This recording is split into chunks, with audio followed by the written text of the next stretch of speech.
नमस्कार दोस्तों, आपके समक्ष आज मैं अगला प्रैक्टिस सेट लेकर आया हूं। उम्मीद करता हूं कि आपको पिछले वाला प्रैक्टिस सेट पसंद आया होगा और आप सब लोग भी खुश होंगे। तो आइए हम पहला क्वेश्चन देखते हैं। जो हमारा पहला क्वेश्चन है, इसमें कह रहा है कि निम्नलिखित में से कौन सी एक वर्ग संख्या नहीं है। इसमें देखिए 4 आपका है। पहला आपका है 5625 है, और दूसरा है 7225 और तीसरा है 3625 और चौथा क्या है 9025। ये आपका पहला क्वेश्चन है, जैसा कि आपको स्क्रीन पर दिख रहा होगा। तो देखिए इसमें क्या होता है कि जो वर्ग होता है, पहले तो आप देखिए सबके लास्ट में क्या है 25, 25, 25 और 25। तो यहाँ पे आप जानते ही हो कि अगर जैसे हमको अगर वर्ग करना है, मान लो हमें 55 का वर्ग करना है, तो हम क्या करेंगे, इस 5 का तो वर्ग करेंगे, सीधा क्या लिख देंगे 25 लिख लेंगे। 5 से जस्ट बड़ी क्या होती है 6 होती है, तो 6 पंचे 30, यही क्या हो गया 55 का वर्ग हो गया। तो उसी तरीके से यहाँ पे देखिए ये 25 है, तो कहने का मतलब ये तो लास्ट में जो इकाई का अंक रहा होगा वह 5 ही रहा होगा। ये 56 है, तो 56 क्या होता है 7 गुणे 8 होता है, 7 8 56। तो जाहिर सी बात है ये किसका वर्ग है, ये 75 का वर्ग है। और यहाँ पे देख लीजिए ये क्या हो जाएगा, ये 5 हो जाएगा, ये 72 है, तो क्या होता है 8 गुणे 9, 8 9 72। तो जाहिर सी बात है कितने का हो जाएगा, ये 85 का हो जाएगा। अब देखिए तो 25, लेकिन क्या कोई ऐसी नज़दीकी संख्या है जिसका हम मल्टीप्लाई करें तो 36 आएगा? नहीं आएगा। 6 छंग 36, न तो 5 छंग 36 होता है, न तो 6 सत्ते 36 होता है, तो सिर्फ 6 छंग 36 होता है। तो यही क्या हो जाएगा आपका, ये पूर्ण वर्ग नहीं हो सकता। यहाँ पे देख लीजिए ये किसका हो जाएगा, ये 5 हो जाएगा, और ये 9 गुणे 10 हो जाएगा, तो ये क्या हो जाएगा 95 हो जाएगा। तो इस तरीके से हम इसको फाइंड कर सकते हैं। तो इसमें आपका आंसर कौन सा हो जाएगा, आंसर नंबर 3 आपका करेक्ट हो जाएगा। आइए अब नेक्स्ट क्वेश्चन की ओर चलते हैं। अगले क्वेश्चन में कह रहा है कि निम्नलिखित समीकरण का हल निकालने है तो सर्वाधिक उचित विकल्प का चयन करें। अब हमारा समीकरण जो है वो कह रहा है कि 80 माइनस 5 गुणे ब्रैकेट में 26 माइनस 8 गुणे 3, 26 माइनस 8 गुणे 3, उसके बाद क्या है प्लस 12। तो इसमें देखिए पहले तो हम इसको हटाएंगे, 8 त्रिक 24, 26 में से 24 का कितना आया 2, 2 गुणे 5 हो जाएगा, 2 पंचे 10, और 80 में से 10 गए कितना आएगा 70 प्लस 12 कितना आ जाएगा आपका 82 आ जाएगा। तो आपका आंसर कौन सा हो जाएगा, ऑप्शन नंबर 2 आपका क्या हो जाएगा, वो करेक्ट हो जाएगा। अब आइए नेक्स्ट क्वेश्चन की ओर चलते हैं। जो हमारा नेक्स्ट क्वेश्चन है, कह रहा है कि 10% के वार्षिक चक्रवृद्धि ब्याज पर 2 वर्षों के लिए 21 रुपये के निवेश पर प्राप्त की जाने वाली ब्याज की राशि। देखिए जो हमारा प्रिंसिपल है वो कितना है 2100 रुपये है, और इसमें कह रहा है कि 10% के वार्षिक चक्रवृद्धि ब्याज पर 2 वर्षों का। तो देखिए जो 2 वर्षों का जो चक्रवृद्धि ब्याज होता है उसका जो रेशियो होता है 2:1 होता है। ये आपको किसी दिन ब्याज, ये जो कंपाउंड इंटरेस्ट है, जब उसको हम पढ़ाएंगे तो वहाँ पर इसको बताएंगे कैसे निकाला जाता है। इसको थोड़ा सा और देख लिए, अगर 3 वर्ष का पूछ ले तो 3:1 हो जाता है। तो यहाँ पर देखिए ये 2:1 के रेशियो में हमने इसको क्या कर दिया, ये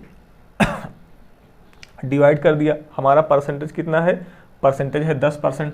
तो हम 2100 का 10% निकालेंगे तो कितना आएगा 210 आएगा। ये पहला वाला हो गया, और ये दूसरा वाला, अब इसका हम निकाल लेंगे 210 का 10% निकालेंगे कितना आ जाएगा 21 आ जाएगा। कहने का मतलब कि 2 की वैल्यू में क्या हो जाएगा 210 हो जाएगा, और इसकी वैल्यू में क्या हो जाएगा ये 21 हो जाएगा। ये 2 वर्ष का है, तो इसमें हम क्या करेंगे 2 से मल्टीप्लाई कर देंगे, तो 21 दूना 42, 420 हो गया, और ये कितना हो गया 21 ही रहेगा, क्योंकि इसमें एक ही वर्ष है। तो हमसे क्या पूछ रहा है, ब्याज पूछ रहा है, तो आपका कितना हो जाएगा ये 441 रुपये आपका क्या हो जाएगा, ये ब्याज हो जाएगा। तो आपका ऑप्शन कौन सा सही हो जाएगा, ऑप्शन नंबर 2 आपका क्या हो जाएगा, वो करेक्ट हो जाएगा।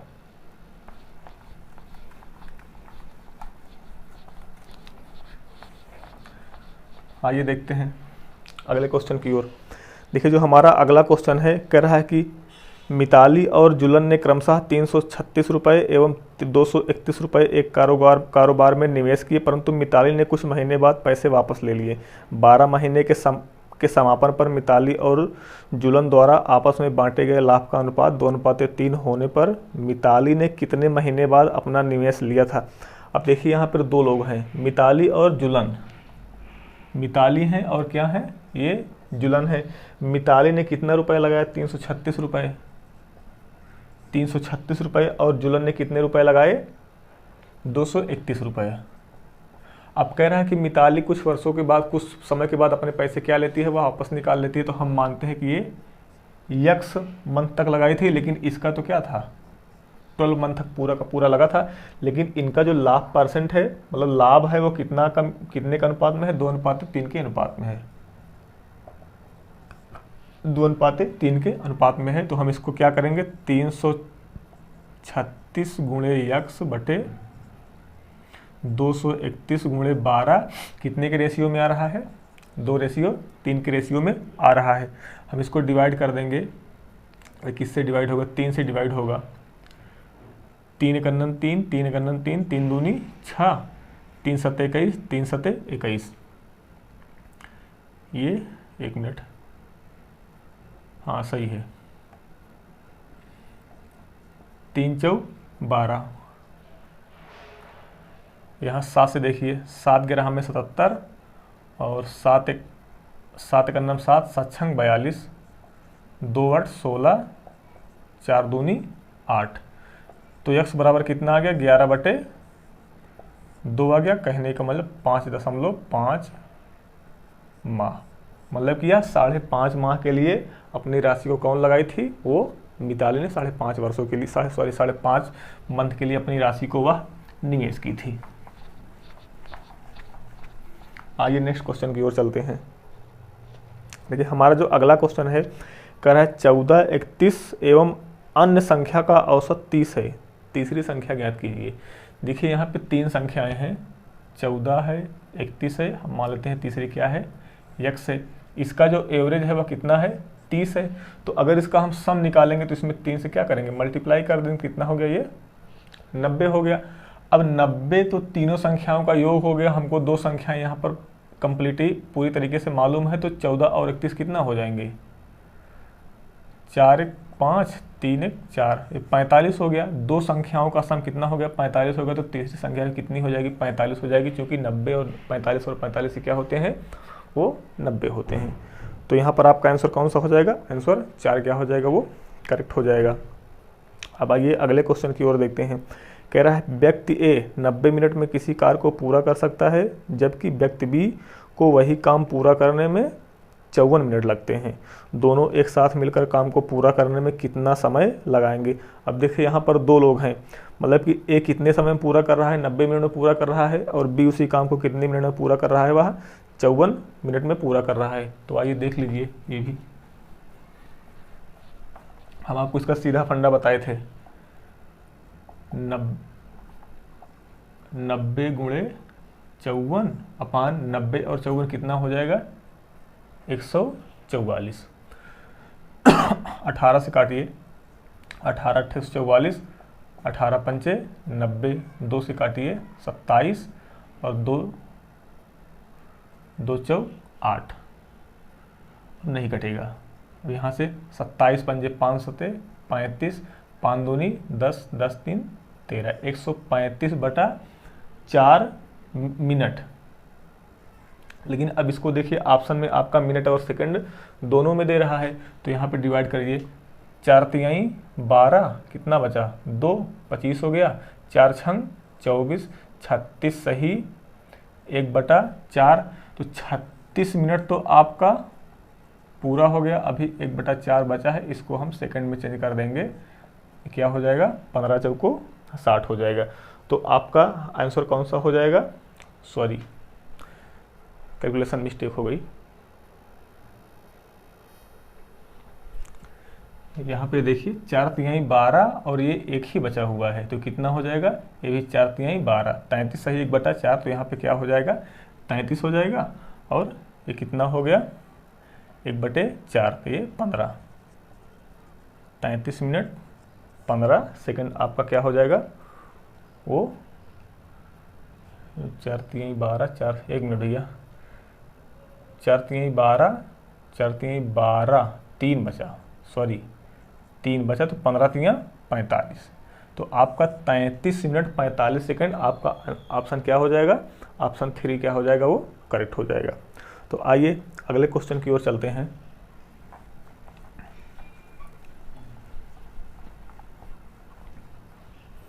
देखिए जो हमारा अगला क्वेश्चन है, कह रहा है कि एक समबाहु त्रिभुज का क्षेत्रफल 18√3 है, 18√3 वर्ग इकाई है, त्रिभुज की भुजा का माप इकाई में ज्ञात कीजिए।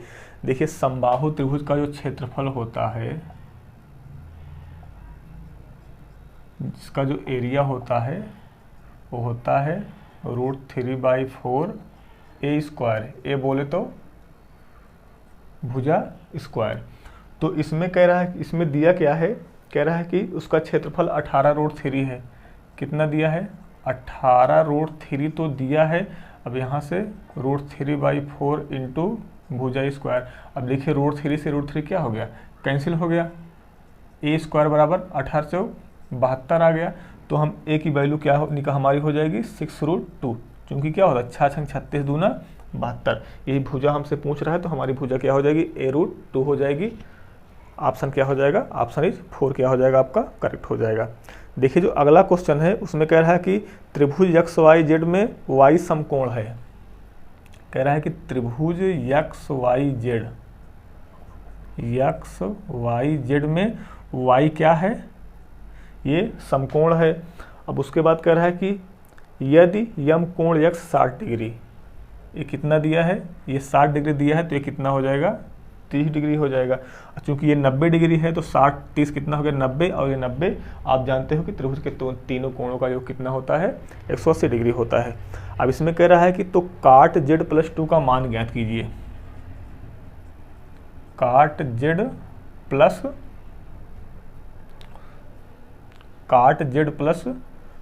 का हमसे क्या पूछ रहा है, मान पूछ रहा है। अब देखिए काट Z यहाँ पर है, जब Z यहाँ पर है तो क्या हो जाएगा, ये लंब हो जाएगा, ये बेस हो जाएगा, ये हाइपोटेनस हो जाएगा। तो काट Z की वैल्यू क्या होती है, काट का रिलेशन किस में होता है, आधार बटे लंब में होता है।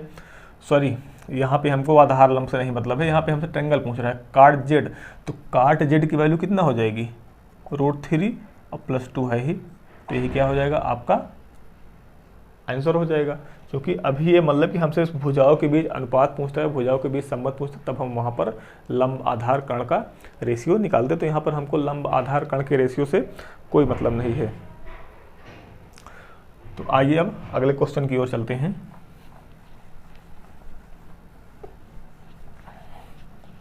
देखिए जो हमारा अगला क्वेश्चन है, कह रहा है कि 5 घंटे एक साथ लगातार बजना शुरू करते हैं और वो क्रमशः 6, 7, 8, 9, 12 सेकंड के अंतराल पर बजते हैं, तो कितने समय के बाद वे फिर एक साथ बजेंगे।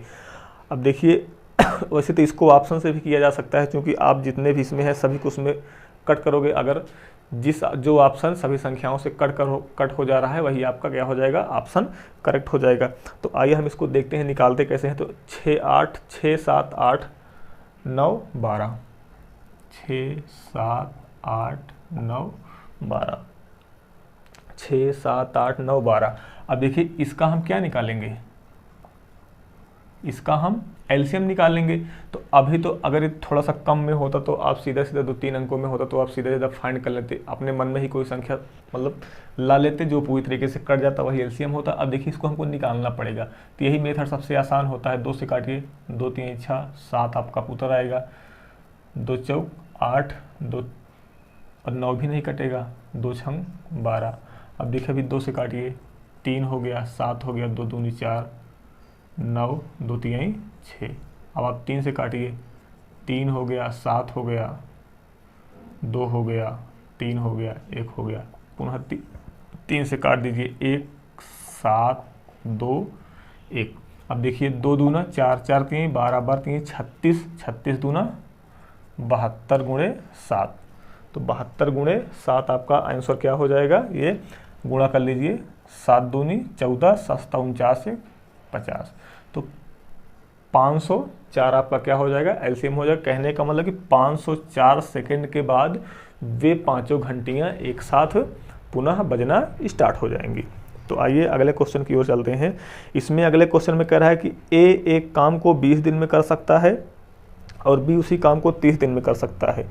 दोनों उस कार्य को कितने दिन में पूरा करेंगे। सीधा सा सिंपल है, ए कितने दिन में कर रहा है, 20 दिन में, और बी 30 दिन में। 20 गुणे 30 बटे 20, 30 कितना हो जाएगा, 50 हो जाएगा। 5 छंग 30, 6 दूनी 12 दिन में। कितने दिन में करेंगे उस काम को, 12 दिन में करेंगे। आइए अगले क्वेश्चन की ओर चलते हैं। कह रहा है कि ए बी सी मिलकर 150 रुपये प्रतिदिन कमाते हैं। आपका जो नेक्स्ट क्वेश्चन है देख लीजिए। कह रहा है कि ए प्लस बी प्लस सी एक दिन में कितना कमाते हैं, 150 रुपये कमाते हैं, और ए और सी 94। ए प्लस सी कितना कमाते हैं, 94 रुपये कमाते हैं, और बी प्लस सी कितना कमाते हैं, 76 रुपये कमाते हैं। बी प्लस सी कितना कमाते हैं, वो 76 रुपये कमाते हैं। अब कह रहा है कि सी की प्रतिदिन की कमाई। देखिए अगर हम इसको ऐड करेंगे तो ए प्लस 2C प्लस सी इक्वल कितना आ जाएगा, 7 6 4 10 9 7 16 1 17, 170 रुपये आ गया। लेकिन यहाँ पर सी कितनी बार आया है, 2 बार आया है। तो हम यहाँ पर अगर इसको हम इस तरीके से लेंगे, ए प्लस सॉरी कौन सा, सी 2 बार आया है, ये आपका बी हो जाएगा। ए प्लस बी प्लस सी इक्वल 170, और ए प्लस बी प्लस सी की वैल्यू कितना दिया है, 150। तो हम इसमें क्या करेंगे, 150 लेस कर देंगे तो हमारा कितना आ जाएगा, 20 रुपये। कहने का मतलब सी कितना कमाता है, 20 रुपये कमाता है। तो आपका ऑप्शन क्या करेक्ट हो जाएगा, ऑप्शन सेकंड नंबर आपका सही हो जाएगा। आइए नेक्स्ट क्वेश्चन की ओर देखते हैं। देखिए जो हमारा नेक्स्ट क्वेश्चन है, कह रहा है कि एक ठोस गोले को गलाया जाता है और लंबवृत्ताकार शंकु में ढाला जाता है, जिसकी आधार त्रिज्या गोले की त्रिज्या के बराबर है। इस प्रकार बनाए गए शंकु तथा ऊंचाई और त्रिज्या का अनुपात ज्ञात कीजिए। देखिए एक ठोस गोला है, उससे क्या कह रहा है कि मतलब उसको गलाया जाता है और लंबवृत्ताकार शंकु में ढाला जाता है, जिसकी आधार त्रिज्या गोले की त्रिज्या के बराबर है। मतलब जो गोले की त्रिज्या है वही शंकु की त्रिज्या है। तो गोले का कितना होता है, pi r square, sorry 4/3 pi r cube. ये किसका होता है, ये गोले का आयतन होता है। और हमसे किसका पूछ रहा है, शंकु का पूछ रहा है। तो शंकु का कितना हो जाएगा, 1/3 पाई आर स्क्वायर एच।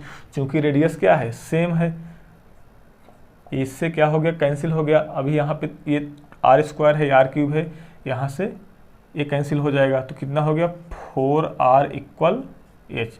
तो आर रेशियो एच कितना आ जाएगा, 4:1 के अनुपात में आ जाएगा। तो यही आपका क्या हो जाएगा, आंसर हो जाएगा। ऑप्शन नंबर डी आपका क्या हो जाएगा, वो करेक्ट हो जाएगा। अब नेक्स्ट देखिए, कह रहा है कि 750 रुपये अंकित मूल्य का एक रेडियो सेट, 750 रुपये अंकित मूल्य का एक रेडियो सेट यदि 570 में बेचा जाता है तो दी गई छूट की दर क्या है।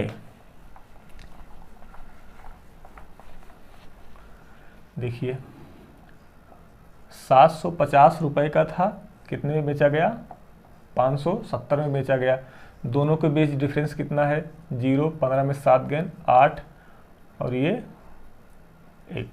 180 रुपये का। हमारा छूट पूछ रहा था, हम किस पर काउंट करेंगे, छूट हमेशा अंकित मूल्य पर काउंट की जाती है। ये 0 से 0 कट गया, 25 तियाँ 75, 25 चौको 100, 3 छंग 18, तो कितना आ गया आपका 24% आ गया। देखिए जो छूट निकालने का फार्मूला होता है वो होता है छूट परसेंट का, छूट गुणे 100 बटे अंकित मूल्य। ये इसी फार्मूले पर, ये इसी सूत्र पर ये निकाला जाता है। तो कितना आ गया 24%। तो आपका आंसर कौन सा हो जाएगा, वो आपका आंसर थर्ड नंबर हो जाएगा। कितना हो जाएगा वो 24% हो जाएगा। अब आइए देखते हैं अगले क्वेश्चन की ओर। कह रहा है कि यदि कमीज की लागत 20% की छूट देने के बाद 64 रुपये आती है तो इसकी लागत कीमत कितनी थी। अब देखिए इसमें कह रहा है कि उस पर जब 20% की छूट दिया गया तब कितने का आ गया, वो 64 रुपये का आ गया। हम मानते हैं कि उसकी लागत कितनी थी, 100 रुपये थी, लेकिन जब इसमें 20% की छूट दिया गया तो कितने का हो गया, 80 का हो गया। और यही 80 किसके बराबर है, 64 के बराबर है। कहने का मतलब जब 80 64 के बराबर है, 80 किसके बराबर है, 64 के बराबर है, तो 100 किसके बराबर होगा, 64 इंटू 100/80। 0 से 0 कटा, 8 अठाई 64, कितना हो गया, 80 रुपये हो गया। कहने का मतलब कि उस कमीज का जो लागत मूल्य था कितना था, वह 80 रुपये था। तो आपका आंसर सेकंड नंबर इस क्या हो जाएगा, करेक्ट हो जाएगा। आइए नेक्स्ट क्वेश्चन की ओर चलते हैं। अब कह रहा है कि एक व्यापारी अंकित मूल्य पर 10% की छूट देता है, अभी भी उसे लागत मूल्य पर 17% का लाभ होता है। अब देखिए यहाँ पे हमें बता रहे हैं, कह रहा है कि एक व्यापारी अंकित मूल्य पर 10% की छूट देता है। हम मानते हैं कि हमारा अंकित मूल्य कितना था, 100 रुपये था। जब इसने 10% की छूट दी तो अब ये कितना हो गया, 90 रुपये का हो गया। अब उसके बाद कह रहा है कि अभी भी उसे लागत मूल्य पर 17% का क्या होता है, लाभ होता है। अब हम ये हमारा अंकित हो गया, क्या हो गया, अंकित हो गया। अब हम मानते हैं कि हमारा लागत मूल्य भी कितना था, 100 रुपये था। वो मानने के लिए आप मान लीजिए, बाकी अगर आप इसका डिस्क्रिप्टिव मेथड देखेंगे तो वो दूसरी तरीके से लगता है। लागत मूल्य भी हमारा 100 रुपये हो गया, तो इस पर लाभ 17% का हुआ। इस पर लाभ कितने का हुआ, 17% का हुआ, तो कितने का हो गया, 117 रुपये का हो गया। अब उसके बाद कह रहा है कि यदि वह अंकित मूल्य पर बेचता, एक मिनट,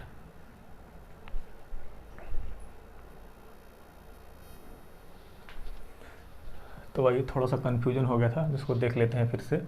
देखिए हमने अंकित मूल्य 100 माना, इस पर 10% की छूट दी गई तो कितने की बिकी है, 90 की बिकी। और हमने देखिए लागत मूल्य भी 100 मान लिया है, ये थोड़ा सा दिक्कत हो गई थी। अब चलिए हम इसको इससे भी समझा देते हैं आपको। हमने लागत मूल्य भी 100 मान लिया है, तो अब ये लागत मूल्य हमने 100 माना, तो हमारा एसपी कितना हो गया, 17% पे कितना हो गया एसपी, 117 हो गया। और यहाँ पर भी एसपी कितना है, 90। तो कहने का मतलब कि अगर 90 किसके इक्वल है, 117 के इक्वल है, तो हम पहले अंकित मूल्य निकालेंगे। तो 100 किसके इक्वल हो जाएगा, 117 गुणे 100/90। ये 0 से 0 कट गया, 9 का 9 9 9 3 27, 130 रुपये हमारा क्या हो गया, अंकित मूल्य हो गया। जब 130 रुपये अंकित मूल्य हो गया तो लाभ कितना हो जाएगा, 30%। कहने का मतलब कि वह अंकित मूल्य पर ही बेचे तो लाभ कितना हो जाएगा, 30%, क्योंकि लागत हमने कितना माना था, 100 रुपये माना था। अब आइए इसका एक तरीका और होता है, देख लीजिए। ये तो देखिए, तो थोड़ा शॉर्ट मेथड होता है, जब आप क्वेश्चन लगाने लगोगे तो उसमें तब आपको दिक्कत नहीं आएगी। देखिए ये अगर हम कहें कि लागत हमारा जो है 100 रुपये है, जब लागत 100 रुपये है तो एसपी कितना हो जाएगा, 117 रुपये हो जाएगा। अब हम मानते हैं कि हमारा अंकित कितना है, वो x रुपये है, तो इसका एसपी कितना हो जाएगा, 90, 10% छूट पर, 10% के छूट पर एसपी कितना हो जाएगा, ये आपका हो जाएगा 90x/100 इक्वल 9x/10। ये 9x/10 किसके इक्वल है, 117 के इक्वल है, जिसे हमने आपको अभी 100 वाले में बताया था। तो कहने का मतलब कि 9x/10 किसके इक्वल है, 117 के इक्वल है। ये इक्वल यहाँ पे कर लीजिए, तो x की वैल्यू कितना हो जाएगी, 117 गुणे 10/9। ये कितना हो गया, x की वैल्यू 130 हो गया। अब फिर कह रहा है कि अगर उस वस्तु को अंकित मूल्य पर ही बेचा जाए तो उसको कितने का लाभ होगा। तो अंकित मूल्य पर बेचने का मतलब 130 का बेचा, लागत कितनी थी 100 की थी, तो उसको सीधा सीधा 30% का लाभ हो जाएगा। तो ये आपका क्वेश्चन हो गया। आइए नेक्स्ट क्वेश्चन की ओर चलते हैं। हमारा जो नेक्स्ट क्वेश्चन है उसमें कह रहा है कि एक फैक्ट्री में प्रति 9 में से एक महिला कामगार है। यदि महिला कामगारों की संख्या 125 है तो कामगारों की कुल संख्या क्या है। देखिए कह रहा है एक फैक्ट्री में प्रति 9 में से एक महिला है, मतलब कि प्रति 9 कामगारों में से एक क्या है, महिला है। तो अगर यहाँ पर हम मेल और फीमेल का रेशियो निकालें तो 8:1 होगा कि नहीं भाई। अगर 9 कामगार हैं उसमें एक महिला है तो जाहिर सी बात है कितना 8 मेल हो गए और एक क्या हो गई, फीमेल हो गई। अब यहाँ पर कह रहा है कि यदि महिला कामगारों की संख्या 125 है, महिला कामगारों की संख्या कितनी है 125 है, कहने का मतलब कि 125 गुना ये है। तो पुरुष कामगारों की संख्या भी आप निकाल सकते हैं। 125 का 8 में गुणा कर दीजिए, 8 पंचे 40, 8 दूनी 16, 4 20, 8 एक नम 8 2 10, कितना हो गए 1000। और आपसे पूछ क्या रहा है, तो कामगारों की कुल संख्या पूछ रहा है। इसको भी इसी में क्या कर दीजिए, ऐड कर दिए, तो 1125 आपके कुल कामगारों की संख्या हो जाएगी। अब आइए नेक्स्ट क्वेश्चन की ओर चलते हैं। कह रहा है 2 वर्ष पूर्व 8 सदस्यों के एक परिवार की औसत आयु 18 वर्ष थी। देख लीजिए 2 वर्ष पूर्व 8 सदस्यों के एक परिवार की औसत आयु 18 वर्ष थी। तो उनके सम निकाल लीजिए। 18 गुणे 8 कितना हो गया 144 हो गया। अब उसके बाद कह रहा है कि एक बच्चे के जन्म के बाद परिवार की औसत आयु आज उतनी ही है, तो बच्चे की आयु ज्ञात कीजिए। ये तो 2 वर्ष पूर्व था, 2 वर्ष पूर्व, तो ये वर्तमान में हम निकालेंगे तो ये 2 वर्ष पूर्व का था। 18 वर्ष औसत आयु थी, कितने सदस्य थे 8 थे, तो ये जो 8 सदस्य थे इनका भी तो बढ़ेगा, तो कितना हो जाएगा 144 प्लस 8 दूनी 16, कितना हो गया 44 16 कितना हो जाएगा 60, 160 वर्ष, ये इनकी वर्तमान आयु हो गई। अब उसमें कह रहा है कि एक बच्चा भी शामिल हो गया, लेकिन वर्तमान में उनकी जो औसत आयु है वह उतनी ही है। अब सदस्य कितने हो गए 9 हो गए, लेकिन औसत आयु कितनी है 18 ही है। तो 18 9 ये कितना होता है 162 होता है। तो कितने का डिफरेंस आया 2 वर्ष का डिफरेंस आया। कहने का मतलब वो जो नवजात शिशु है, जो बच्चा पैदा हुआ है, उसकी आयु कितनी है वह 2 वर्ष का है। आइए नेक्स्ट देखते हैं। कह रहा है कि 9 पूर्णांकों का औसत 11 आता है, परंतु गणना के बाद यह देखा गया कि भूलवश गणना करते समय मूलांक 23 को 32 लिख लिया गया। 23 को क्या लिख लिया गया 32 लिख लिया गया। तो कहने का मतलब क्या हो रहा है, ज़्यादा हो रहा है। अब कह रहा है कि उचित संशोधन करने के बाद नया औसत क्या होगा, कितने का ज़्यादा हुआ है। 2 में से 12 में से 3 घटाएंगे तो आप कितने का आ जाएगा 9 ज़्यादा आ जाएगा। और टोटल पूर्णांक कितने हैं 9 टोटल पूर्णांक हैं। तो 1 मतलब कि आपका एवरेज में देखा जाए तो 1 की क्या हो गई बढ़ोतरी हो गई है। तो अब पूछ रहा मतलब उसने कितना दिया था 11 दिया था, एवरेज कितना हो गया था 1 बढ़ने के बाद, यहाँ से 23 से 32 होने के बाद जब एवरेज 1 बढ़ गया टोटल पूर्णांकों में तो कितना हो गया 11 हो गया। तो यही हम एक क्या कर देंगे लेस कर देंगे, तो हमारा जो मूल औसत है वह कितना हो जाएगा वो आपका 10 हो जाएगा। तो ऑप्शन आपका कौन सा हो जाएगा, आपका फर्स्ट ऑप्शन क्या हो जाएगा करेक्ट हो जाएगा। आइए नेक्स्ट क्वेश्चन की ओर चलते हैं। जो हमारा अगला क्वेश्चन है, अगला क्वेश्चन कह रहा है कि एक व्यक्ति को 160 के 90 बाल पेन बेचकर 20% की हानि हुई। देखिए उसने 160 रुपए में कितने बाल पेन बेचा 90, उसको 20% की हानि हुई। तो यहाँ पर हम इसका निकाल लेंगे CP, क्योंकि ये क्या है SP दिया है 100/20, 20% की हानि हुई तो ये कितना हो जाएगा, 80 हो जाएगा। 8 दूनी 16, कितना आ गया, 200 रुपये आपका आ गया। अब फिर कह रहा है कि 96 के कितने बाल पेन बेचे जाए कि 20% का लाभ हो।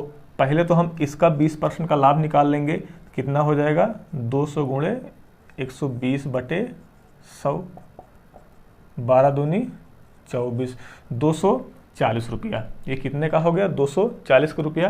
कहने का मतलब कि अगर, सॉरी 90 है कि 96 है, 96, हाँ 90 बाल पेन है। कहने का मतलब कि अगर 20% के लाभ पे बेचा जाए 90 बाल पेन को तो कितने की बिचेगी, 240 रुपये की बिचेगी। तो यहाँ पे हम ये निकाल सकते हैं कि अगर 240, सॉरी 240 रुपये में कितने बाल पेन बेचे गए थे, एक मिनट,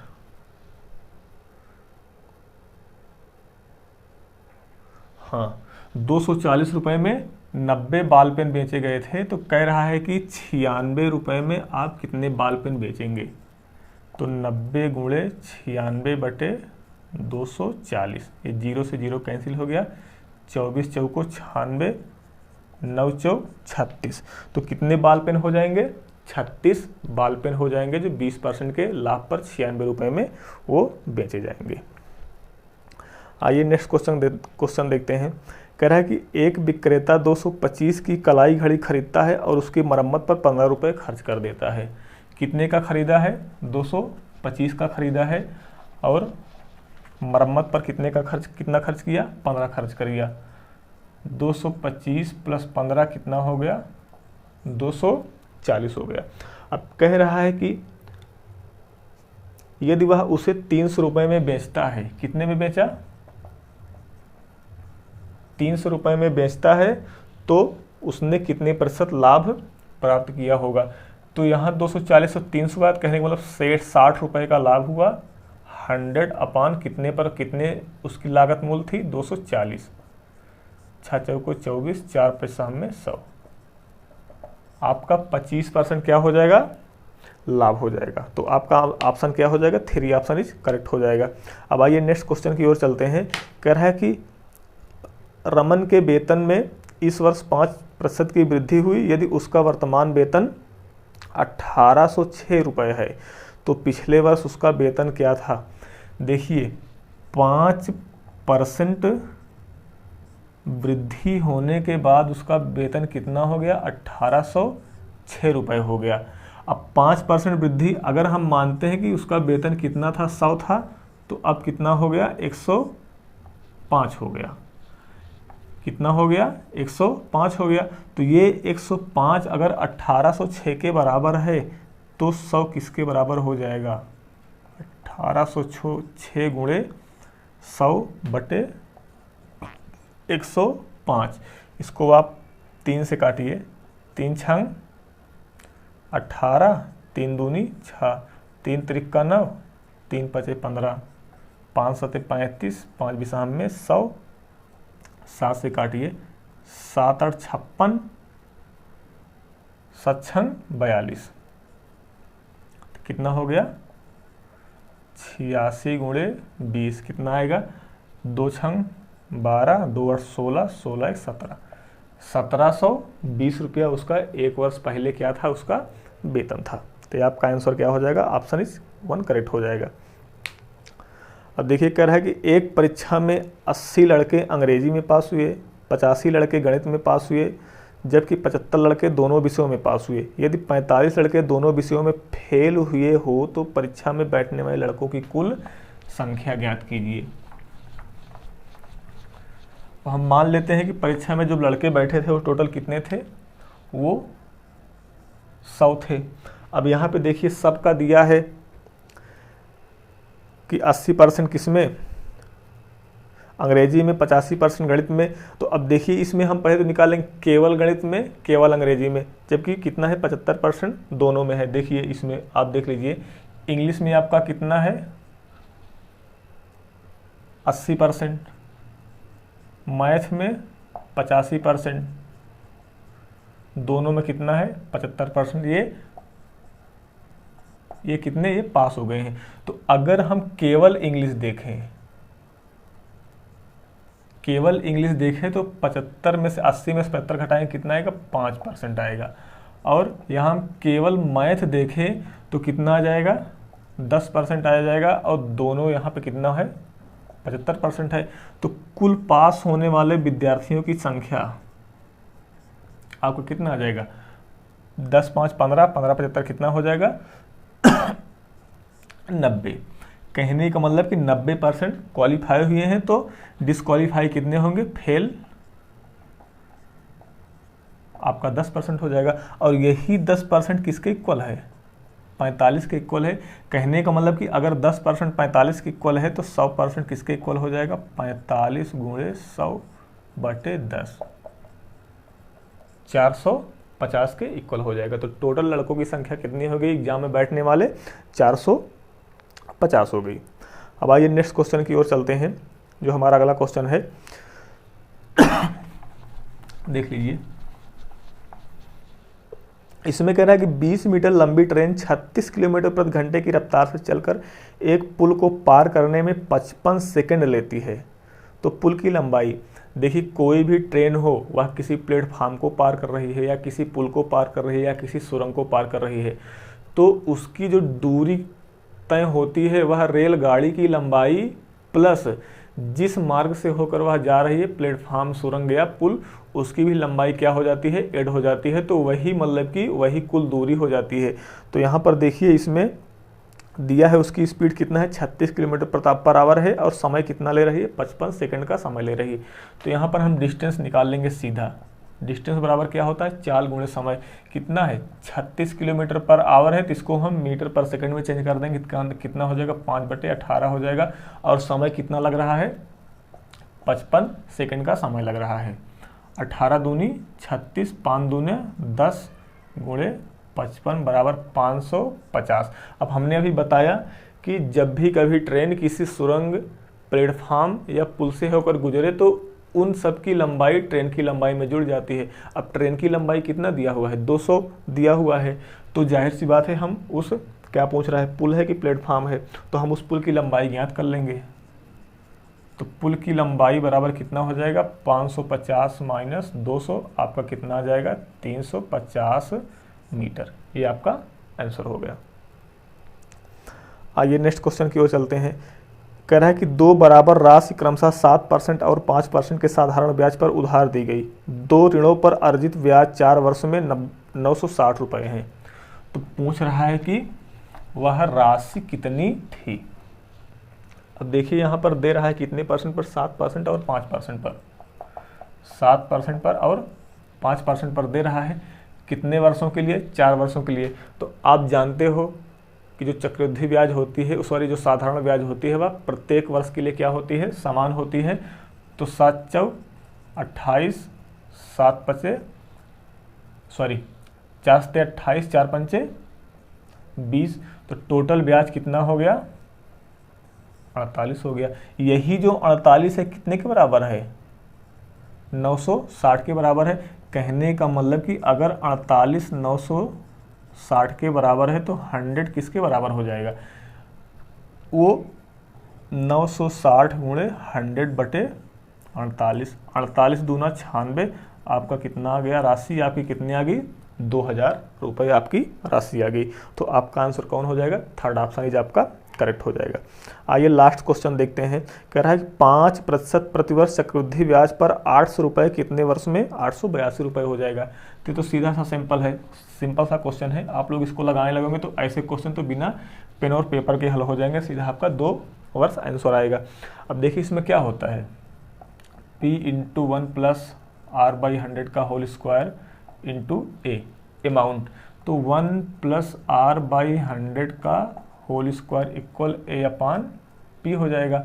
अब देखिए 1 + R की वैल्यू कितना है, 5 है, अपॉन 100 स्क्वायर इंटू ए कितना है, 842 ही है, 882। और प्रिंसिपल कितना है, 800 है। पहले यहाँ 2 से डिवाइड करिए, 2 चौक 8, 2 चौक 8, 2 चौक 8, 2 एकन्नम 2, कितना हो जाएगा 5 बिसाम में 100, 20 एकन्नम 20, 20 एक 21, 21/20 पे स्क्वायर इक्वल n होगा। पूछ रहा है कितने वर्षों में, वो तो हमने सीधा 2 बोल दिया था, तो इसलिए हम वहाँ पे 2 भूलवश लिख दिए थे। आपका यहाँ पर क्या हो जाएगा, n हो जाएगा 441/400। तो आप जानते हैं कि 441 किसका वर्ग होता है, 21 का, 400 किसका वर्ग होता है, 20 का, तो 21/20 पावर n इक्वल 21/20 पावर 2। तो n की वैल्यू कितना आ जाएगी, 2। कहने का मतलब कि 2 वर्ष आपका आंसर हो जाएगा। तो दोस्तों ये जैसा भी ये क्लास आपको लगी हो, आप हमें कमेंट सेक्शन में ज़रूर बताइएगा। और देखिए अभी तो अभी हम लोग नए शुरुआत किए हुए हैं, थोड़े से हम लोगों की परेशानी आती है, तो उसके लिए आप निश्चिंत रहिए, धीरे धीरे आपको सभी कंटेंट प्रोवाइड कराए जाएंगे। तो जैसे भी क्लास लगी हो आप हमको कमेंट में बता दीजिएगा, और ये वीडियो को आप लाइक करिए, अपने दोस्तों के पास शेयर करिए, और जो अभी इस चैनल पर नए हैं प्लीज़ वो कृपया करके इसे सब्सक्राइब कर दीजिए। ओके, थैंक यू, धन्यवाद।